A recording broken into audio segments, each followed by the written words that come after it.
Hello and welcome. Solve करते हैं question number 25। क्या कह रहा है क्वेश्चन नंबर 25 में? इफ़ एन कैप, देखो ये जिसके भी ऊपर ऐसा कैप लगा होता है ना, उनको कहते हैं यूनिट वेक्टर। क्या कहते हैं उनको? Unit vector. और इस क्वेश्चन में भी ये यही कह रहा है कि एन कैप एक यूनिट वेक्टर है in the direction of A vector. Okay, then मतलब ये कोई वेक्टर है बेटा, इसका नाम है ए वेक्टर। और ये जो ए वेक्टर की डायरेक्शन है कहाँ से कहाँ है स्पेस में? पी से क्यू।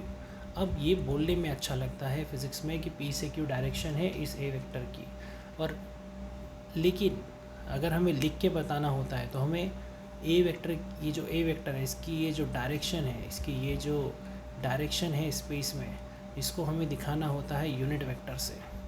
तो अगर हम ए वेक्टर को इसी के खुद के सेल्फ के मैग्नीट्यूड से डिवाइड कर दें तो हमें मिल जाएगा A cap.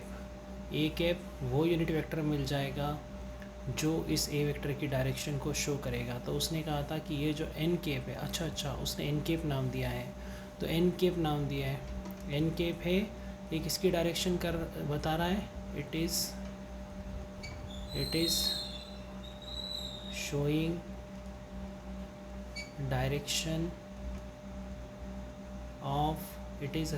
Direction of A vector. तो ये जो एन कैप है ये क्या होगा? ये ए वेक्टर की डायरेक्शन को बता रहा है, तो इस ए वेक्टर को सेल्फ के खुद के मैग्नीट्यूड से डिवाइड कर दो तो ए वेक्टर की डायरेक्शन को शो करने वाला यूनिट वेक्टर यानी कि एन कैप आ जाएगा। तो कौन सा ऑप्शन मैच हो रहा है? ऑप्शन नंबर 1, जिसमें ए वेक्टर को उसी के मैग्नीट्यूड से डिवाइड कर दिया। बट इसमें एक अगर आप देखो ना, एक फॉल्ट है इस ऑप्शन में। देखो यहाँ पे ऊपर ए वेक्टर लिखा हुआ है, ठीक है, नीचे क्या लिखा हुआ है? मॉड के अंदर ना ए लिखा है, ए के ऊपर एरो नहीं है, तो यहाँ ये गलत है। फर्स्ट ऑप्शन, सेकंड भी गलत है, थर्ड सही है बेटा। देखो एन कैप क्या है? नहीं, ये भी गलत है, ये कैप ये भी गलत है। इसका मतलब यही फर्स्ट ऑप्शन ही सही है, फर्स्ट ऑप्शन ही सही है, बस उसमें एक टेक्निकल मिस्टेक है, उसको हम सुधार लेते हैं। यही option, this is the correct option. पर इसको आप ऐसे लिखेंगे ज़्यादा सही रहेगा, N cap equal to A vector divided by modulus of A vector. ठीक है बेटा, ये है answer option number 1। Next question की तरफ चलते हैं। Question number 26। ओके बेटा, क्वेश्चन नंबर 26 को देखेंगे सभी लोग, है ना?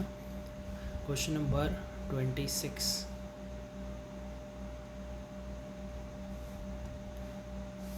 क्वेश्चन नंबर 26 लेकर आते हैं। क्या कह रहा है? The resultant of A vector and B vector. एक ए वेक्टर है, एक बी वेक्टर है, इनके रिजल्टेंट की बात कर रहा है। ठीक है, एक ए वेक्टर है, एक बी वेक्टर है, और इन दोनों का जो रिजल्टेंट है, सपोज़ हमने उसको आर वेक्टर से रिप्रेजेंट किया, तो ये जो रिजल्टेंट वेक्टर है, आपको पता है ये वेक्टर एडिशन है, दोनों वेक्टर का वेक्टर एडिशन है, उसी को रिजल्टेंट कहते हैं। तो वो कह रहा है जो रिजल्टेंट है यानी कि ये R vector makes an angle alpha with A vector. ठीक है, तो देखो डायग्राम बनाते हैं। सपोज़ इस डायरेक्शन में है ए वेक्टर और इस डायरेक्शन में है बेटा बी वेक्टर। अब क्या करेंगे? अब रिजल्टेंट बनाएंगे। रिजल्टेंट कैसे बनाते हैं? पैरेललोग्राम कंप्लीट करना पड़ता है, पैरेललोग्राम कंप्लीट करना पड़ता है। तो हमने पैरेललोग्राम कंप्लीट कर लिया। अब डायगोनल से रिजल्टेंट दिखा दो। डायगोनल से क्या दिखा दो बेटा? रिजल्टेंट दिखा दो। तो ये हमने डायगोनल से हमने दिखा दिया रिजल्टेंट। ठीक है बेटा, ये हो गया आर वेक्टर। और ये आर वेक्टर क्या है एक्चुअली में? ये तो रहा, हमने पहले से लिख रखा है। आर वेक्टर क्या है? ये जो आर वेक्टर है ये रहा, ये है वेक्टर एडिशन, इन दोनों वेक्टर्स का वेक्टर एडिशन। तो ये कह रहा है कि जो रिजल्टेंट वेक्टर है आर वेक्टर, ये अल्फ़ा एंगल बना रहा है विद ए वेक्टर। ठीक है, तो देखो ये रहा ए वेक्टर, इससे अल्फ़ा एंगल पे है आर वेक्टर। ठीक है बेटा, तो उसने कहा है एंड जो बीटा है विद बीटा वेक्टर, अच्छा तो ये जो रिजल्टेंट वेक्टर है ना, ये रिजल्टेंट वेक्टर ये बीटा एंगल बना रहा है किसके साथ, बी वेक्टर के साथ। तो हमें बताना है कौन सा रिलेशन सही है, कौन सा रिलेशन सही है। तो बेटा कौन सा रिलेशन सही है, तो ध्यान से सुने, सारे ऑप्शन में पूछ रहा है अल्फ़ा, मतलब कुल मिला के पूछ रहा है अल्फ़ा बीटा में से कौन बड़ा है, अल्फ़ा और बीटा में से कौन बड़ा है। ठीक है, तो बेटा इसके लिए एक लॉजिक पता होना चाहिए। मान लो कि ये जो ए वेक्टर है, इस ए वेक्टर का मैग्नीट्यूड ए होगा।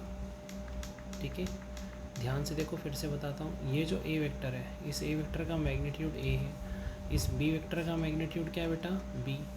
अगर ए वेक्टर का मैग्नीट्यूड ए ग्रेटर होता है बी वेक्टर के मैग्नीट्यूड से, है ना, ए वेक्टर और बी वेक्टर में से जो वेक्टर मैग्नीट्यूड में ज़्यादा होगा उसके साथ रिजल्टेंट वेक्टर स्मॉलर एंगल बनाता है। फिर से सुन लो, if magnitude of A vector is greater than B, then इस ए के साथ, इसका मैग्नीट्यूड ज़्यादा है ना, तो इसके साथ ये जो रिजल्टेंट वेक्टर है ये छोटा एंगल बनाएगा। तो इसकी मतलब अल्फ़ा क्या होगा, छोटा होगा, तो कौन बड़ा होगा, बीटा ग्रेटर होगा, है ना। तो देखो पहले ऑप्शन में कह रहा है अल्फ़ा ज़्यादा है, अल्फ़ा ज़्यादा है, ये अल्फ़ा ज़्यादा है। अल्फ़ा के ज़्यादा होने का मतलब है अगर ये एंगल बड़ा है तो फिर ए छोटा होगा, बी का मैग्नीट्यूड ज़्यादा होगा। और यहाँ कह रहा है कि ए का मैग्नीट्यूड ज़्यादा है, फर्स्ट ऑप्शन गलत। यहाँ कह रहा है बीटा बड़ा है, सेकंड ऑप्शन में क्या कह रहा है, बीटा इज़ ग्रेटर, ये एंगल ग्रेटर है, ये एंगल ग्रेटर है। अगर ये ग्रेटर है तो इसका मैग्नीट्यूड छोटा होना चाहिए बी का, है ना, समझ रहे हो ना, क्योंकि स्मॉलर एंगल अगर बीटा स्मॉलर है ना, याद रखना जिस वेक्टर का मैग्नीट्यूड लेंथ में ज़्यादा होगा उसके साथ स्मॉलर एंगल बनेगा। तो यहाँ कह रहा है, सेकंड ऑप्शन में कह रहा है कि बी ग्रेटर है ए से, कहाँ है बी ये रहा, ये ग्रेटर है, तो इसके साथ स्मॉलर एंगल बनेगा, तो बीटा स्मॉलर होना चाहिए, और यहाँ बीटा ग्रेटर बता रहा है, ये भी गलत है। थर्ड ऑप्शन, ए ग्रेटर है बी से, मतलब ये बड़ा है, तो अल्फ़ा स्मॉलर होना चाहिए, और इसमें अल्फ़ा स्मॉलर बताया, बिल्कुल सही, ऑप्शन 3 इज़ करेक्ट। ओके बेटा।